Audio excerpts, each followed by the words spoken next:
Akazalika Olúwa ni ẹwẹ̀nu lẹ̀kẹ́ ẹwẹ̀nu ọkọ́ ọmọ olóko mẹ́rin o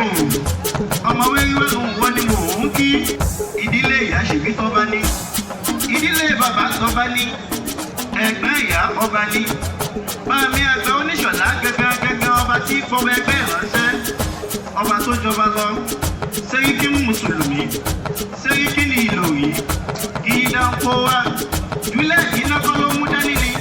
mo ló yẹ ọ̀gá wa túlùkà lẹ́ẹ̀lì kàmbàrí ló jẹ́ amọ́pẹ́ wa adúpẹ́ ẹ ti kọ́ ní bá àmọ́ lóore àákàtà gbogbo ẹ̀yìn àgbààgbà tẹ́ ẹ wà níjòkó mo ṣe bà lọ́wọ́ kó wá Ìlọrin ó pè wá o